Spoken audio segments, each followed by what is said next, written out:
After comparing the two Nintendo 64 Zelda giants, the time has come for the great GameCube, or in this case, Wii U battle. Who will stand victorious? The Wind Waker HD or Twilight Princess HD? But first, some facts. In many ways, you can say that Twilight Princess was the direct product of the backlash the Wind Waker received from opting for a cartoony, cel-shaded art style instead of the gritty realism presented during the Nintendo Space World 2000. Finally released in 2003, 2 years after the launch of the GameCube in North America and Europe, The Wind Waker defied its initial critics by delivering one of the most excellent Zelda adventures. And it shows, with a score of 96 out of 100 on Metacritic.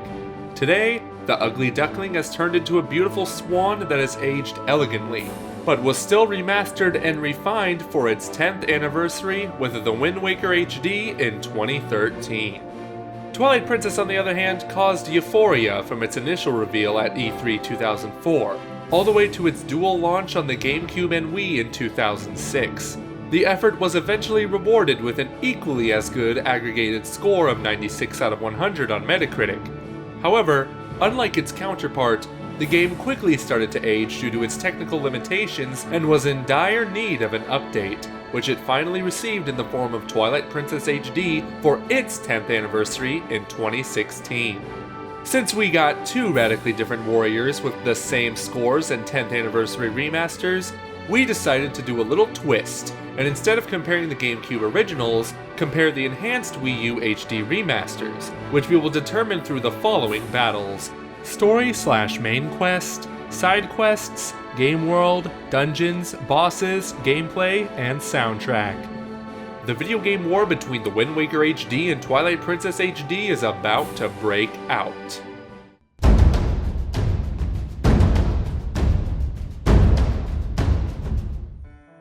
This time, we will keep this battle more brief than in previous episodes, as both games have the same plot structure found in Ocarina of Time. An opening section where you learn the basic mechanics with the taste of temple structures and puzzles, then heading for the first, second, and third dungeon, eventually pull the Master Sword, and from there, completing a new set of temples prior to the long build-up to the final showdown against Ganondorf and his different forms. Same structure, but in different settings, which we will get back to in the Game World category. The real question is, which game has the best plot and pacing on the way to Ganondorf? The Wind Waker's prologue tells, in short terms, how the Kingdom of Hyrule, after the Hero of Time's great victory, eventually fell into decline and was sealed away, thus creating the setting of the game, the Great Sea. So what can be said about Wind Waker's main quest? That it is subtle, personal, and truly touching. Its opening is brief, but heartwarming, and does an excellent job in introducing us to a number of the main characters who follow Link from the beginning to the very end. Your grandmother, sister named Arl, and the fearful pirate captain, Tetra. The story develops gallantly, with the kidnapping of Link's sister, failed infiltration of the Forsaken Fortress, the search for a sail for the King of Red Lions, who then grants the powerful baton the Wind Waker to manipulate the wind currents of the Great Sea. On the way to, through, and after the main dungeons, Link befriends a number of characters who play a significant role later on after Link raises the Tower of Gods, pulls the Master Sword, and is nearly killed by Ganondorf. And this is where Wind Waker's story shines, since though the turning points may not be as powerful as in Twilight Princess, it reveals the identity of Tetra as Princess Zelda and the King of Red Lions as King Daphne's Nohansen Hyrule. From this point on, Zelda stays behind, while Link has to restore the power to the Master Sword by awakening Medli, the Sage of Earth, and Makar, the Sage of Wind, and bring them to their respective temples. Following this act, Link has to locate all of the Triforce shards and return back to Hyrule in order to face a deeply reflected Ganondorf once and for all, while Hyrule is about to be flooded away. Link wins. King Daphnes goes down with his kingdom, while Link and Tetra set out in search for a new land to inhabit. Twilight Princess, on the other hand, is bombastic, dark, and rather grand in its storytelling. Every act is highlighted as a heroic deed of unknown proportions, and Link, who is nothing but a farmer, grows into the position of the hero of Hyrule. The only problem is that it takes a long time to get to that point of the game, as the opening section treats you like an idiot for over a good 1 or 2 hours. but from that point on, it is a great adventure, with the exception to when you are forced to play as Wolf Link in the first half of the game. In short, Twilight Princess is a tale about a successful invasion by the self-proclaimed Twilight King Zant on the Kingdom of Hyrule. The result of this invasion is that every province under Hylian influence apart from Ordana is covered in twilight. Link is caught in the middle of this invasion with King Bulblin knocking out him and his closest friends, and leading him eventually to his transformation to Wolf Link in Twilight. The first encounter with your companion Midna and Princess Zelda in the occupied Hyrule Castle, and then a familiar pattern in the first third of the game. Locating and destroying electrified bugs to fill up a spirit vessel and restore the spirits of the provinces of Faron, Eldin, and finally Lanayru to drive the Twilight out of the given province and then conquer the 3 first temples and claim the fragmented pieces of the powerful fused shadow worn by Midna. When this one is fully assembled, Zant finally strikes Link and Midna, resulting in the turning point of the game as Zelda sacrifices herself for the Princess of Twilight, and Link pulls the Master Sword from the ruined Temple of Time. From here, Link heads for the Arbiter's grounds, where it is revealed that Ganondorf might have something to do with this crisis, and that Link with Midna has to reassemble the shattered pieces of the Mirror of Twilight. This brings the duo to the temples at Snow Peak, the Temple of Time and the City in the Sky, and from here to the Palace of Twilight, where Link and Midna finally learn from the dying Zant that Ganondorf was the mastermind behind the whole invasion. With Midna's help and the fused shadow, Link breaks his way to Hyrule Castle, defeats Ganondorf's different forms, and finally puts a decisive end to him. The connection to the Twilight Realm is also cut, when Midna, upon regaining her form and position as monarch, destroying the Mirror of Twilight. Overall, you can say that the stories in The Wind Waker and Twilight Princess are similar to each other, as both result in the death of the main villain Ganondorf. Nevertheless, the road to these conclusions is rather different, as where the lore-heavy and colorful Wind Waker revolves around a tragic king and the downfall of his kingdom. The cinematic cutscenes in Wind Waker, apart from the climactic final battle, are much simpler and personal, presenting a vibrant pirate culture and the transformation of the Zoras to the Ritos and the Kokiri to the Koroks. Twilight Princess, on the other hand, consists of a number of side stories which are a part of the main quest. You have the duels against King Bulblin, the rescue mission of Prince Rallis, which unfolds in several acts, the attempts to restore Aaliyah's memory, and rediscovering an ancient civilization in the sky. All of these are really cinematic and key to progressing in what is a rather linear main quest, though it is possible in the second half of the game to complete 2 of the dungeons in a non-linear order. However, where Twilight Princess excels compared to The Wind Waker is that the story unfolds in front of you and not hundreds of years ahead of the in-game events, with the exception of the actual invasion of Zant and Ganondorf's backstory. But the occupation, partial liberation, and resistance, which could have been better fleshed out, offer a greater understanding of the Hylians, Gorons, Zoras, and the new prominent race in the game, the Twilight. It is through these powerful cutscenes and greater extension of the darker lore in the Zelda series that Twilight Princess narrowly edges out Wind Waker in the battle for the plot/main quest.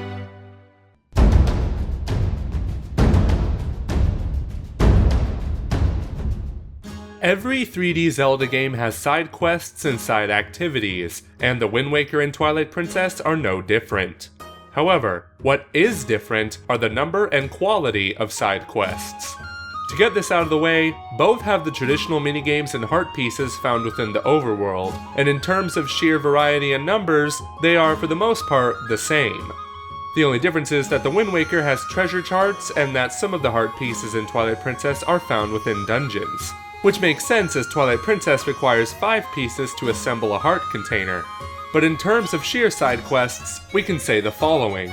The Wind Waker has got some really solid ones, like the Traveling Merchant's Quest, Mila's Mischief, the Savage Labyrinth, which is in part a side quest and in another part of the main quest, the Nintendo Gallery, the Hurricane Spin, the Joy Pendant Quest, the quest for the Magic Armor, and probably the most important auction for the Swift Sale in the Wind Waker HD.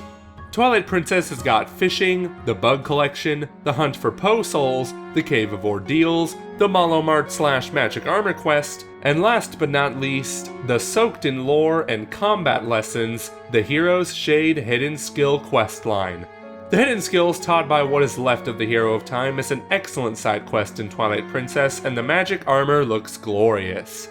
Even so, overall, a number of the side quests in Twilight Princess feel like massive chores for little reward, and therefore fall a little short to Wind Waker's much more well-crafted and rewarding multi-stage side quests. The Wind Waker takes this battle without any problems.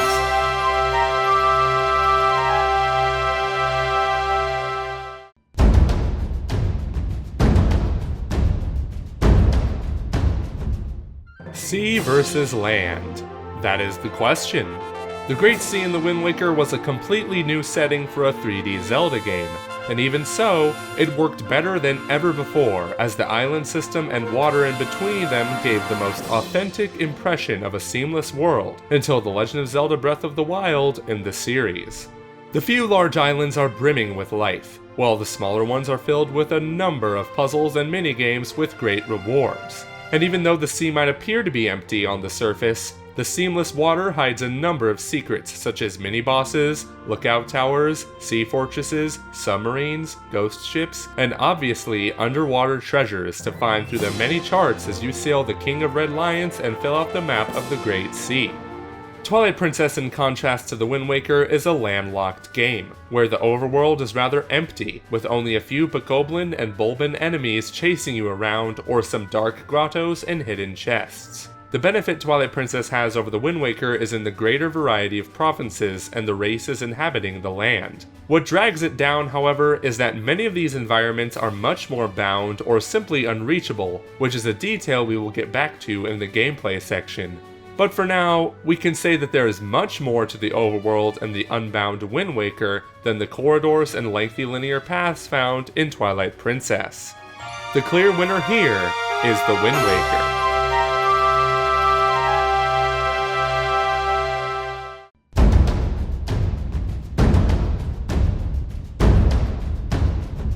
Both the Wind Waker and Twilight Princess, as classic Zelda experiences, have 3 introductional dungeons, and then a set of later dungeons after pulling the Master Sword. In many ways, the 3 first dungeons in the 2 games are rather similar, and the big difference between the 2 games first surface in the second half of the game. Let us just say that the first 3 dungeons are better in the Wind Waker, in majority because of the excellent Tower of Gods, but then does not continue this build-up as the only true solid dungeon in the Master Sword section of the game on the way to Ganon's Tower is the Earth Temple. Twilight Princess, on the other hand, is just warming up with its first 3 dungeons, and then throws its big leaps in dungeon design straight at the player with the incredible Arbiter's Grounds, the original and truly unique Snow Peak Ruins, the nostalgic though linear Temple of Time, the out-of-this-world city in the sky, and in effect, 2 final dungeons, the Palace of Twilight and the Struggle through Hyrule Castle. Where in the Wind Waker, you can point at directly weak or not too good dungeons compared to the standard in the series. Twilight Princess makes up its 1 or 2 mediocre temples with a greater number of some of the best temples in the series after the Master Sword is pulled. In other words, Wind Waker falls a little short in this battle due to the simple lack of dungeons and the fact that several of the dungeons in Twilight Princess are simply better. As a result, this battle needs no more further detailing and goes crushingly to Twilight Princess.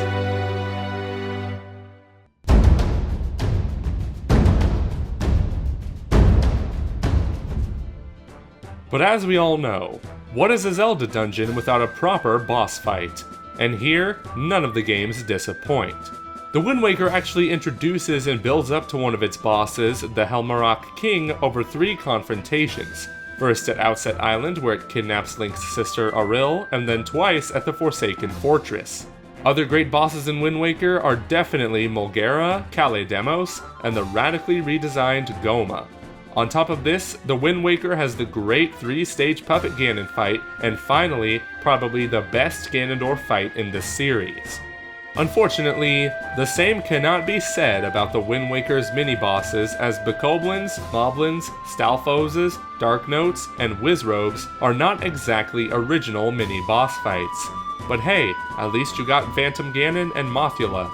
As a result, it should come as no major shock that Twilight Princess definitely has the advantage when it comes to mini-bosses. To begin with, all of them are original and engaging to fight, ranging from King Bulblin, Ook, Dangoro, Twilight Bloat, Deku Toad, Skull Kid, the frightening Death Sword, Dark Hammer, Aerolfos, to Darknuts. But what about bosses? Well, we got great bosses like Stalord, Argarok, Zant, and the in some 4-stage final Ganondorf and Ganon fights. But on the other side, you also have poor excuses for bosses like Armagoma, Morpheal, and some okay bosses such as Phyrus, Vazetta, and Diababa. Overall, it is a mixed bag, but when we fuse the bosses and mini-bosses, despite its flaws when it comes to some of them, Twilight Princess still goes away with a rather comfortable win in this battle.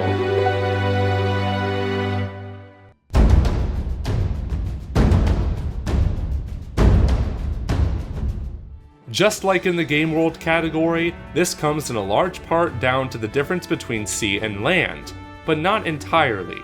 The Wind Waker, as a game based in a massive sea, had to have a sailboat, and fittingly enough, this one is also your wise companion, the King of Red Lions.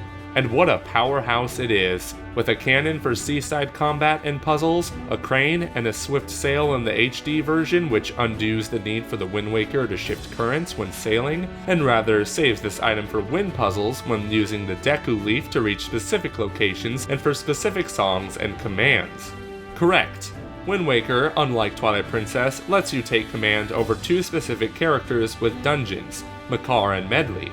Another thing the Wind Waker HD has over Twilight Princess HD is the return of the magic meter, which is drained by gliding with the Deku Leaf, utilizing the Hurricane Spin, firing fire, ice, and light arrows, and wearing the magic armor. This one can, by the way, be upgraded by freeing a Great Fairy from one of the Great Octo mini-bosses. If that wasn't enough, the Wind Waker has a greater variety of enemies and combat techniques, which, unlike the mostly optional hidden skills in Twilight Princess, are required to defeat certain enemies in the game.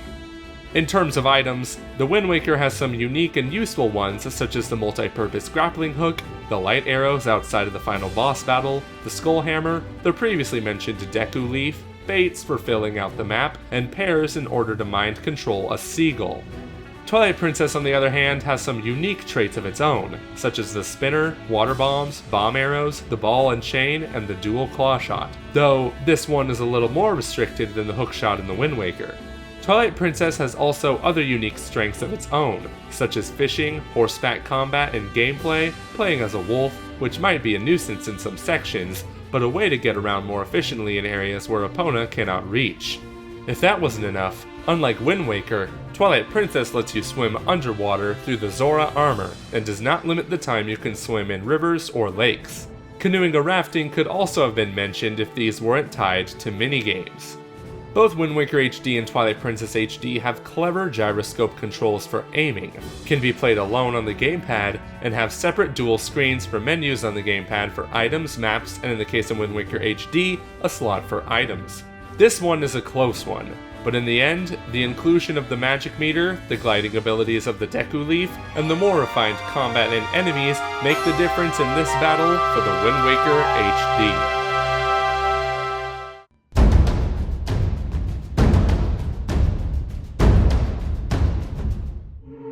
So we got a deadlock prior to this final battle, but since this is game versus game, we always have a final category.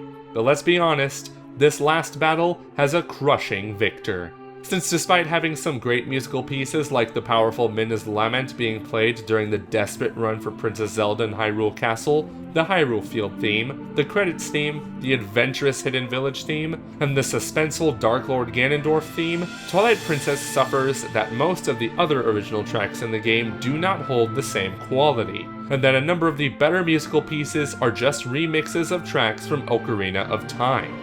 It might have something to do with the fact that the god of Nintendo soundtracks Koji Kondo did not compose, but only supervised for the music in Twilight Princess.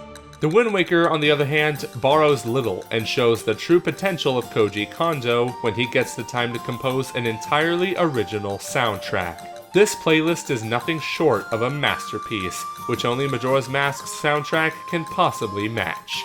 With classics such as the legendary hero, Outset Island, The Great Sea, Mulgera, Ganondorf final boss theme, Farewell Hyrule King, and of course, the legendary Dragon Roost. The list goes on, and if that wasn't enough, the title theme alone is one of the greatest tracks in not only the game, but the entire Zelda series. Is there any doubt? Not at all. The Wind Waker wins this battle easily. So after 7 long-stretched battles, the Wind Waker comes out heavily victorious in the battle for side quests, game world, gameplay, and soundtrack, while Twilight Princess claimed narrow victories in the main quest and bosses categories and a crushing win in the dungeons category. Overall, this makes the Wind Waker the winner of this video game war, while Twilight Princess will have to defend its honor against Skyward Sword in a future episode of Game vs. Game. For the next episode, we will go deep into Metroid Samus Returns and set it up against another remake, Metroid Zero Mission. So make sure to like this video and subscribe if you haven't already to not miss the episode. Finally, a big thanks goes to all our patrons, and in particular, our Patreon royal producers Transcendent Sacred Courage and Kenyatta Ali. And in terms of the Game vs. Game episodes in October, we can say that they will be heavily tied to 3D Mario and finally, Super Mario Odyssey. So until then, thanks for watching.